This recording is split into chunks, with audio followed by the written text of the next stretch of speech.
The country club's terrace overlooked the 18th hole, where my father's golf buddies were wrapping up their Saturday morning round.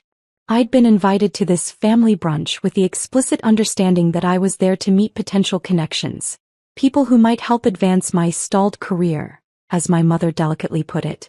"So this is the youngest one," Richard Hartwell said, extending his hand.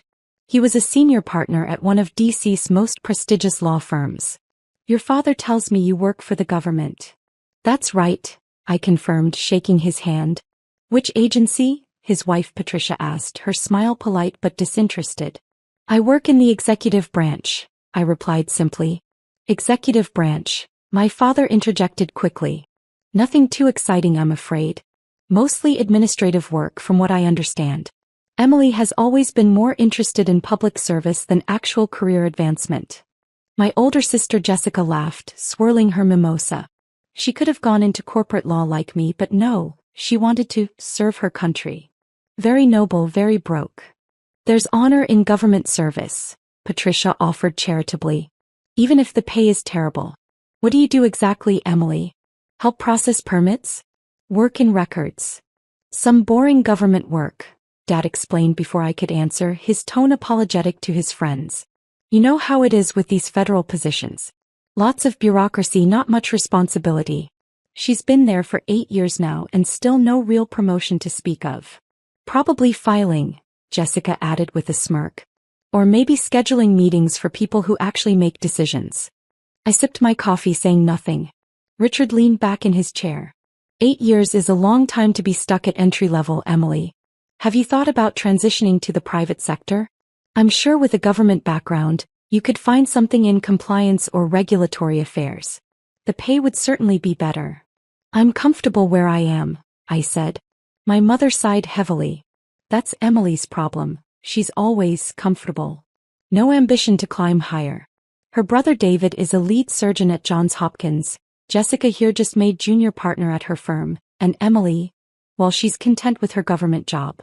"Which department are you in exactly?" Patricia pressed, clearly trying to find something positive to say about my career. "I work closely with several departments," I replied. "Cross-functional collaboration." "Ah," Richard said knowingly. "Administrative coordination. Someone has to keep the bureaucracy running, I suppose." "Exactly," Dad agreed eagerly. "Emily's always been good at organization and detail work. Just not particularly ambitious about advancement." Jessica leaned toward Patricia conspiratorially. She could have clerked for a Supreme Court justice with her credentials. Yale Law, top of her class, law review. Instead, she took some entry-level government position and has been there ever since. We've tried to convince her to do something more with her life, but... She shrugged helplessly. "I'm doing exactly what I want to do," I said calmly. "But for how long?" Mom asked, her voice tinged with frustration. "You're 36, Emily. When are you going to start building real wealth? Real influence? You can't live on a GS-12 salary forever." "GS-12? Richard raised his eyebrows. "After 8 years? Emily, I don't mean to be harsh, but that's concerning. Most people are GS-14 or 15 by that point if they have any real trajectory." "Government careers move slowly," Patricia said kindly. "I'm sure Emily has good job security at least." "Job security without advancement is just another word for stagnation," my father declared. "That's what I keep telling her. Security doesn't build dynasties. Take Richard here, senior partner by 40. That's ambition. That's drive." Richard nodded modestly. "The private sector rewards merit. Government work, well, it's very egalitarian. Everyone moves at the same pace regardless of talent." "Exactly," Jessica exclaimed. "Emily has all this talent, all this education, and she's wasting it pushing papers in some windowless office in DC. It's tragic." "I have a window," I mentioned. "Oh, a window," Mom repeated sarcastically. "Well, that certainly makes up for 8 years of career stagnation." The waiter arrived with our food, eggs Benedict, smoked salmon, fresh fruit. The conversation paused briefly. "So what does a typical day look like for you?" Patricia asked, clearly still trying to be polite. "What kind of tasks do you handle?" "I review briefings, attend meetings, coordinate with various stakeholders, advise on policy matters," I said. "Policy matters," Dad scoffed gently. Emily, you're not a policymaker. You support policymakers. There's a difference. She probably means she delivers policy briefings to her superiors, Richard suggested. That's good experience actually. Shows attention to detail. If you ever want to interview at my firm, Emily, I'd be happy to put in a word. We're always looking for people with government experience to help us navigate regulations. That's very generous, I said. But I'm happy where I am. Jessica shook her head in disbelief. You keep saying that. Happy. But Emily, you could be making $300,000 a year in private practice. Instead you're making what, 70? 80? Something in that range, I said vaguely. See? That's the problem, Mom interjected. You're not even sure what you make. You're not thinking about money at all. Meanwhile, your sister is buying investment properties, your brother just bought a vacation home in the Hamptons, and you're living in that tiny apartment in Arlington. It's a nice apartment, I defended mildly. It's 700 square feet, Jessica countered. Emily, I'm saying this because I care. You're wasting your potential. You were brilliant in law school. Everyone expected great things from you.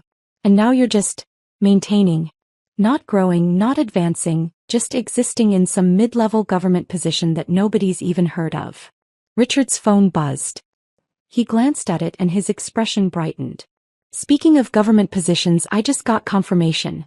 We're meeting with the Deputy Secretary of State next week about the trade agreement negotiations. Finally got through the bureaucratic red tape. Impressive, Dad said admiringly. That's the level Emily should be aspiring to reach. Deputy Secretary, cabinet-level positions. Real power. Those positions are political appointments, Patricia noted. You need connections for that level. No offense, Emily, but I doubt you've built that kind of network doing administrative work. You never know, I said. Jessica laughed. Emily, be realistic. You'd need to know senators, congresspeople, maybe even the president's inner circle to get anywhere near that level. You've spent 8 years filing papers and attending meetings.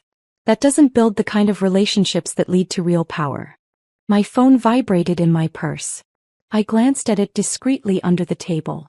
Secure line, White House Situation Room. I set the phone face down beside my plate. More government busy work? Dad asked, noticing. Can't even enjoy a Saturday brunch without them calling. It's the nature of government work, Richard said sympathetically. They don't respect boundaries because they know you have nowhere better to go. In private practice, clients respect your time because you're billing $500 an hour. Emily doesn't bill anything, Jessica pointed out. She just does whatever her supervisor tells her to do. That's what happens when you don't have real leverage. My phone buzzed again. Then again. Emily, please, Mom said. Turn that off or step away and deal with it. This is family time. I picked up my phone. 3 messages, all marked urgent. James Morrison, Chief of Staff. Emily, we have a situation. Ukraine intelligence intercept. Need your assessment immediately. General Patricia Collins, Joint Chiefs Advisor, we have confirmation of troop movements near the border. NSC meeting convening in 30 minutes. Your presence required. Director Sarah Zhang. Say, Emily, this can't wait. We need you in the Situation Room now. I'm sorry, I said, standing. I need to take this. On a Saturday? Patricia asked, surprised. Government emergencies don't follow business hours, I explained, already moving away from the table. I walked to the far end of the terrace, away from other diners, and dialed the secure line. This is Emily Carter, I said quietly. James Morrison's voice was tense. Emily, thank God. We've intercepted communications suggesting coordinated military movements in 3 separate regions.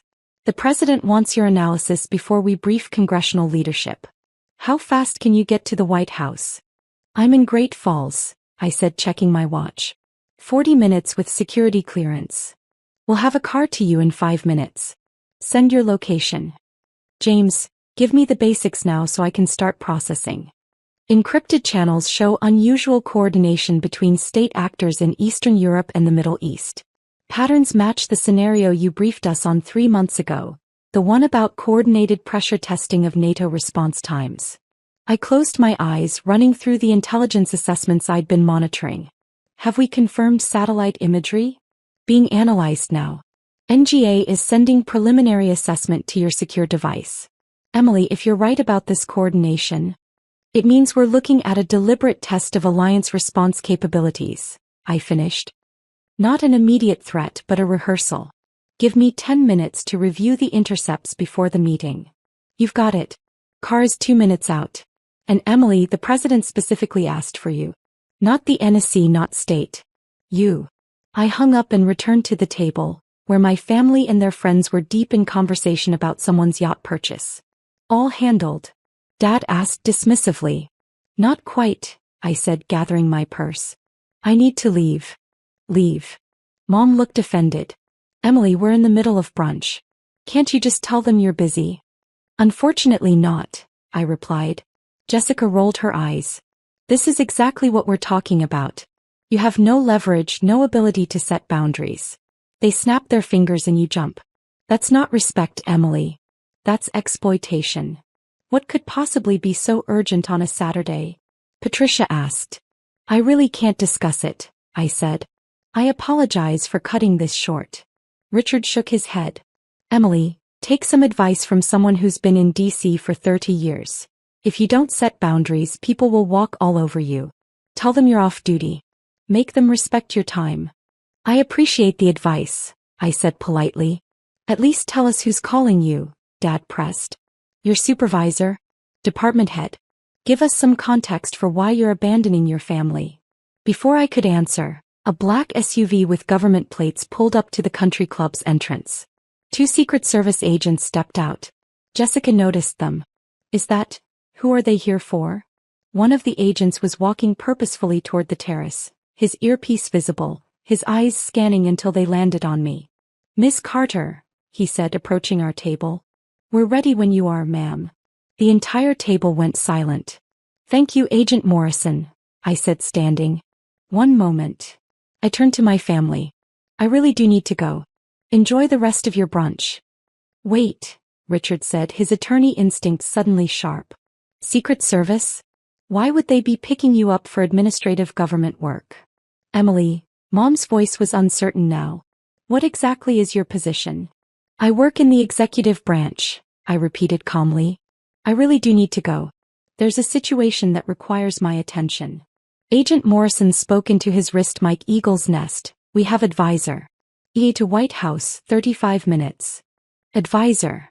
Jessica's voice was barely a whisper. I smiled apologetically at Patricia and Richard. It was lovely meeting you both. I'm sorry to cut this short. As I walked toward the SUV, I heard my father's stunned voice behind me. Did he say, advisor? And White House?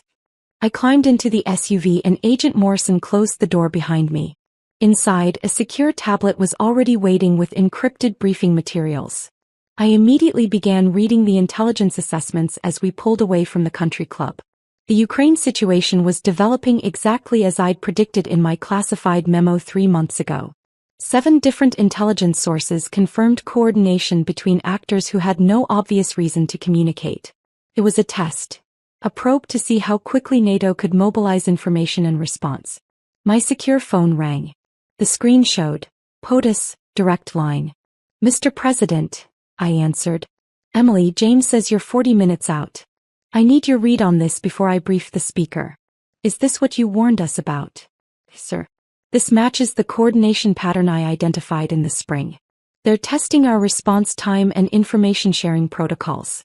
It's not an imminent attack. It's reconnaissance for future planning. So we're not looking at military response?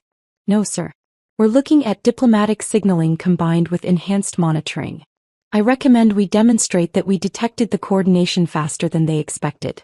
Show them we're watching and we're sharing intelligence seamlessly across alliance partners. That's what I thought you'd say. See you in 30 minutes. The line clicked off. Meanwhile, back at the country club, I would later learn that my phone, the one I'd left on the table in my haste, had started buzzing with notifications. My sister Jessica, shocked and confused, had watched as the screen lit up with messages. Secretary of State. Emily, confirming you'll brief us after POTUS meeting? National Security Advisor. Your assessment was correct. They're testing us. Director of National Intelligence. Need your analysis for congressional briefing. Oh my God. Jessica had whispered, reading the notifications. Mom, look at her phone. My mother had picked it up with trembling hands, seeing message after message from cabinet members, military leaders, intelligence directors. This isn't possible, Dad had said. Those can't be real. Richard, the attorney, had been more practical. Those are official government numbers. I recognize several of them from cases I've worked on. Those are real. The phone had rung then, the caller ID showing Chief Justice Martinez. No one had answered it. Patricia had been scrolling on her own phone, her face growing paler. There's an Emily Carter listed on the White House website. Deputy National Security Advisor. Confirmed by Senate 8 years ago. Former Yale Law, former clerk for Justice Roberts, former DOJ National Security Division. She'd looked up. There's a photo. It's her. The silence at that table had been absolute. Deputy National Security Advisor, Richard had repeated slowly. That's not filing papers. That's one of the most powerful positions in the entire federal government. Jessica had been reading the same information, her hands shaking. It says she advises the president directly on all national security matters. She has higher clearance than most cabinet members. She coordinates intelligence across all agencies. Her voice had broken. She's one of the most influential people in Washington. But she said she does administrative work. Mom had protested weakly. She administers national security policy for the entire United States, Patricia had corrected, still reading. Says here she was instrumental in the Middle East peace framework 2 years ago. And the cybersecurity treaty with NATO allies. And the trade negotiations with Southeast Asia. Her work is classified, but the results have reshaped U.S. foreign policy. Dad had picked up his phone with shaking hands and Googled my name. The results had painted a picture none of them had bothered to see before. Washington Post, the most powerful person you've never heard of, inside Emily Carter's influence on U.S. security policy, he'd read aloud. Foreign Affairs Journal, Deputy Advisor Carter's strategic vision redefines modern diplomacy. The Economist, how one woman changed the way America thinks about global security. We called her a file clerk, Jessica had whispered. We told her to interview at law firms for compliance positions. Richard had been reading his own phone, his expression mortified. She doesn't need to interview anywhere. According to this, she's been offered positions at every major think tank, law firm, and consulting group in Washington. Harvard offered her a full professorship. The Council on Foreign Relations wanted her as president. She turned them all down to stay in government service. Her salary, Mom had said faintly. We said she makes 70 or 80,000. Deputy National Security Advisors make the executive level 2 salary, Richard had informed them. That's $203,700 annually. Plus she likely has outside income from publishing and speaking engagements. She's probably making close to $300,000 a year, not counting the value of her security clearance and access. And we patronized her, Jessica had said, tears starting to form. For 8 years, we've treated her like she was failing at life. Patricia had found a video clip from a foreign policy conference. Look at this. She's on a panel with former secretaries of state, ambassadors, and policy experts. They're all deferring to her analysis. The moderator calls her the most brilliant strategic mind of her generation. My father had watched the video, seeing me articulate complex geopolitical strategy with the kind of authority that made experienced diplomats nod in agreement. His face had crumbled. She tried to tell us, he'd said hoarsely. She said she worked in the executive branch, coordinating policy, advising on strategic matters. We didn't listen. We didn't ask. We assumed. The phone on the table had buzzed again. Another message, this one visible on the lock screen. James Morrison, Chief of Staff. Emily, President wants your Ukraine brief to include historical context. He trusts your judgment over anyone else's. The President trusts her judgment over anyone else's, Mom had read aloud, her voice breaking. The President of the United States.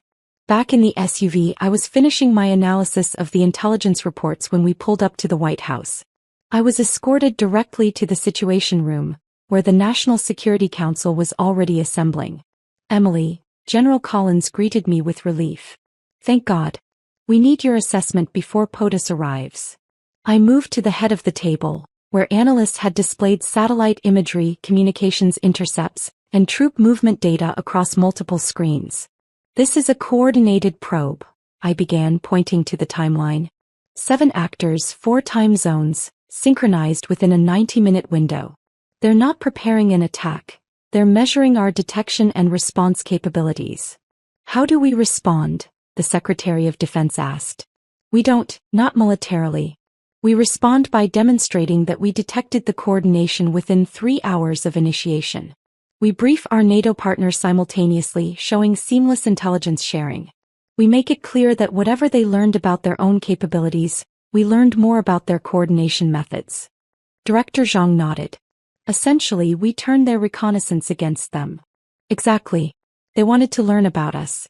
Instead, they've revealed their own coordination infrastructure.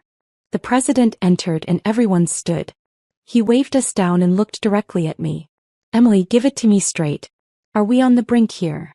No, sir. We're being evaluated. I recommend we show them that we not only passed their test but that we've learned from it. I've prepared a diplomatic response that signals strength without escalation. Let's hear it. I spent the next 30 minutes briefing the President and the National Security Council on the strategic implications and my recommended response. By the end, everyone in the room was nodding. This is why I wanted Emily on this, the President said to the room. Nobody sees these patterns faster or more clearly. Make it happen exactly as she's outlined. The meeting concluded, and as I was gathering my materials, James Morrison approached me. Emily, the President wants you to brief congressional leadership this afternoon. Both Senate and House Intelligence Committees. Of course, I agreed. Also, we're getting press inquiries about the situation. How much can we disclose about your involvement? Nothing specific, I said immediately. Keep my name out of it. Credit the intelligence community as a whole. You always say that, James noted. You know you could be the most famous policy expert in America if you wanted to be. I don't want to be, I replied. I want to do the work effectively. Fame would complicate that. My phone rang. It was my mother. I stepped into a secure corridor and answered. Mom. Emily. Her voice was thick with tears. Why didn't you tell us? Tell you what? That you're one of the most important people in the government. That you advise the president. That you're not filing papers, you're making policy that affects the entire world. You never asked what I actually do, I said gently. You asked where I work and I told you. You asked about my day and I gave you accurate information. You just interpreted it through your own assumptions. We were so cruel to you. So dismissive. We thought you were wasting your potential. You thought I was wasting the potential you envisioned for me, I corrected. Corporate law, private wealth, visible success. But that was never my goal. I wanted to serve my country at the highest level possible. I'm doing exactly that. Jessica is devastated. She told you to interview for compliance positions. She compared you to her own junior associates. Jessica measures success by partnership tracks and corner offices. I measure it by impact. We have different values. Your father. Emily, he told his friends you were doing boring administrative work. He apologized for your career. He apologized for a career he didn't understand and didn't bother to learn about. That tells me about his values, not mine. There was a long pause. Can you forgive us?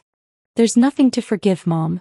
You revealed what you truly value: status, wealth, recognition. I value service, impact, and effectiveness. We're just different people. But we're family. Yes, I agreed. And I'll still come to family events. I'll still answer when you call. But I won't pretend that the last 8 years of dismissal didn't show me exactly how conditional your respect is. Emily, please. I have to go, Mom. I'm briefing congressional leadership in 2 hours and I need to prepare. I'll call you next week. I hung up and returned to my office, a large window-lined space with a view of the Washington Monument. My assistant was waiting with additional briefing materials. Ms. Carter, the Senate Intelligence Committee Chair, wants to discuss your analysis before the formal briefing. Set it up for 1 hour from now, I instructed. As I reviewed the materials, my phone buzzed with a text from Jessica. Emily, I'm so sorry. I had no idea. Can we talk? I typed back. I'm glad you know now. But knowing my position doesn't change who I am. I'm the same person I was this morning. The only thing that's changed is your perception.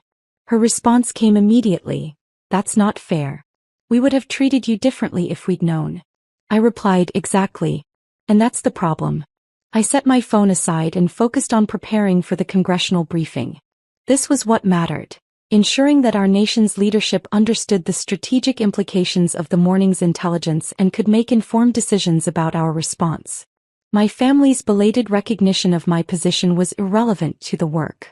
Later that evening, after briefing both intelligence committees and coordinating with our NATO partners, I returned to my tiny apartment in Arlington. It was indeed 700 square feet. It was also 2 blocks from the Pentagon, had state-of-the-art security, and was exactly what I needed. I made myself dinner, pasta with vegetables, and settled in to read the latest intelligence assessments from East Asia. My phone buzzed. A text from my brother David, the Johns Hopkins surgeon. Emily, I just heard from Mom. I had no idea about your position. I'm in awe. Can we talk soon? I smiled slightly and typed back. I've been in this position for 8 years, David. I'm the same person I was yesterday. The only difference is that now you know what I actually do. His response, I feel terrible. We all do. Don't I wrote. You showed me who you are when you thought I had no power. That was valuable information. Now you're showing me who you are when you know I do. That's valuable too. I set the phone down and returned to my briefing materials. The next morning, I received an email from Richard Hartwell, my father's golf buddy. Ms. Carter, I wanted to apologize for my comments yesterday. I had no idea I was offering career advice to someone who's achieved more in government service than I ever will in private practice. If there's ever anything I can do to support your important work, please don't hesitate to reach out. Richard. I replied, Richard, thank you for the kind words. No apology necessary. Your advice was sound for someone pursuing private practice. I simply chose a different path. Regards, Emily. By Monday morning, the Ukraine situation had been resolved exactly as I'd recommended. Our diplomatic signaling had worked perfectly, we demonstrated awareness and coordination without escalation, and the probing actors had backed down. The president called me personally to thank me. Emily, impeccable analysis as always. You called this one perfectly. Thank you, Mr. President. Just doing my job. One of these days you're going to let me put you forward for National Security Advisor. You're already doing the job. I'm comfortable where I am, sir. Being one step removed from the spotlight lets me work more effectively. He laughed. That's what you always say. All right, keep doing what you're doing. The country's safer because of you. That afternoon my mother called again. Emily, I wanted to let you know that we're having a family dinner next month. Your father and I would very much like you to attend. We want to do better. To really listen to you. I'll be there if I can, Mom, I said. But my schedule is unpredictable. If there's a crisis, I'll need to cancel. Of course. We understand. You have such important responsibilities. I had the same responsibilities last month when you were upset that I canceled for work, I pointed out gently. The only thing that's changed is your awareness of them. Silence. That's fair, she finally said. Emily, how do we fix this? You don't fix it, Mom. You just acknowledge it. You respected me when you thought I had power. You dismissed me when you thought I didn't. That's who you are. I can accept that and still maintain a relationship with you, but I won't pretend it didn't happen. That's so harsh. It's honest, I corrected. And I've learned that honest relationships, even uncomfortable ones, are better than relationships built on false pretenses. After we hung up, I sat at my desk and looked out at the Washington Monument, thinking about perception and value. My family had spent 8 years believing I was a low-level bureaucrat because I didn't perform success in ways they recognized. They measured impact by salary figures, job titles, and visible prestige. I measured impact by prevented conflicts, successful negotiations, and strategic frameworks that kept people safe. Neither measurement was wrong, they were just different. But their treatment of me when they thought I had no power had revealed something important. Their respect was transactional, conditional on status rather than character. Now they knew my status and they were desperate to repair the relationship. But I didn't need their respect anymore. I'd never needed it. I had the president's trust, the confidence of the Joint Chiefs, the respect of intelligence directors and foreign diplomats. I had prevented wars, brokered peace, and shaped policy that affected millions of lives. My family's opinion of my success had never been relevant to my actual success. And recognizing that was its own kind of liberation. I turned back to my computer where a new intelligence brief was waiting for my analysis. There was work to do. Important work that would never make headlines, that my family would never fully understand, but that mattered more than their belated approval ever could. I was Emily Carter, Deputy National Security Advisor to the President of the United States. And I had been all along. Whether my family knew it or not.